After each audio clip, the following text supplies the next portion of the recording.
ಜೈ Christ. ಆತ್ಮೀಯ ಗುರುಗಳೇ, ಕನ್ಯಾ ಭಗಿನಿಯರೇ, ಧರ್ಮಕ್ಷೇತ್ರದ ಪಾಲನಾ ಪರಿಷತ್ತಿನ ಸದಸ್ಯರೇ, ಧರ್ಮ ಕೇಂದ್ರ ಮಟ್ಟದ ಪಾಲನಾ ಪರಿಷತ್ತುಗಳ ಸದಸ್ಯರೇ, ಹಳ್ಳಿಗಳಲ್ಲಿನ ಪಾಲನಾ ಸಮಿತಿ ಸದಸ್ಯರೇ, ಇದು ಜೂಬಿಲಿ ವರ್ಷ 2025.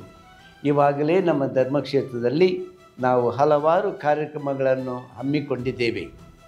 ಕೆಲವು ಕಾರ್ಯಕ್ರಮಗಳು ಇವಾಗಲೇ ನಡೆದಿವೆ. ಈಗ ನಡೆಯಲಿದೆ ಒಂದು ಪ್ರಮುಖವಾದ ಕಾರ್ಯಕ್ರಮ.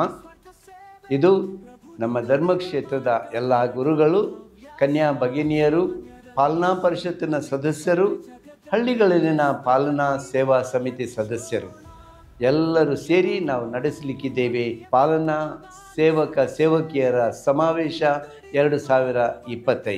ಧರ್ಮಸಭೆಯಲ್ಲಿನ ಎಲ್ಲ ಭಕ್ತ ಜನರು ವಿಶ್ವಾಸದಲ್ಲಿ ಬೆಳೆಯಬೇಕಾದರೆ ನಮಗೆ ಉತ್ತಮ ಸೇವಾ ಮನೋಭಾವದ ನಾಯಕಿಯರು ಬೇಕು. ಧರ್ಮಸಭೆಯ ಒಳಗೂ ಹೊರಗೂ ಅವರು ಸಕ್ರಿಯವಾಗಿ ಭಾಗವಹಿಸಬೇಕು.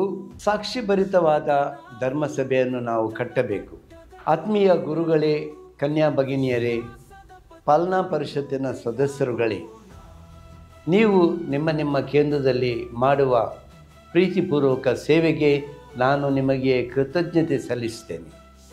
ಜೊತೆಗೆ ಬರಲಿರುವ ಸಮಾವೇಶಕ್ಕೆ ನಾನು ನಿಮ್ಮನ್ನು ಪ್ರೀತಿಯಿಂದ ಸ್ವಾಗತಿಸುತ್ತೇನೆ. ಇದೇ ಬರುವ ಆಗಸ್ಟ್ 2 ತಾರೀಕು ಶನಿವಾರ ದಿನ ಬೀದರ್ ಸಂತ ಜೋಸೆಫರ ಶಾಲೆಯ ಸಭಾಂಗಣದಲ್ಲಿ ಈ ಸಮಾವೇಶ ನಡೆಯಲಿರುವುದು. ನೀವೆಲ್ಲರೂ ಈ ಸಮಾವೇಶದಲ್ಲಿ ಭಾಗವಹಿಸಬೇಕು. ಜೊತೆಯಾಗಿ ನಡೆಯುವ ಧರ್ಮಸಭೆಯನ್ನು ನಾವು ಕಟ್ಟೋಣ. ಬನ್ನಿ, ತಪ್ಪದೆ ಬನ್ನಿ. ಜೊತೆಯಾಗಿ ಸಮಾಲೋಚಿಸುವ ಧರ್ಮಸಭೆಯನ್ನು ನಾವು ಬೆಳೆಸೋಣ. ದೇವರ ಮಹಿಮೆಗಾಗಿ ನಮ್ಮ ಧರ್ಮಸಭೆಯನ್ನು ಕಟ್ಟೋಣ.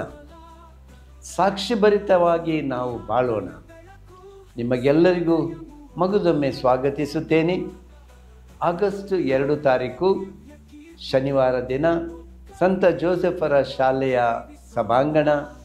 ನಿಮಗೆಲ್ಲರಿಗೂ ಪ್ರೀತಿಪೂರ್ವಕ ಕರೆಯೊಲೆ ಸ್ವಾಗತ, ಸುಸ್ವಾಗತ.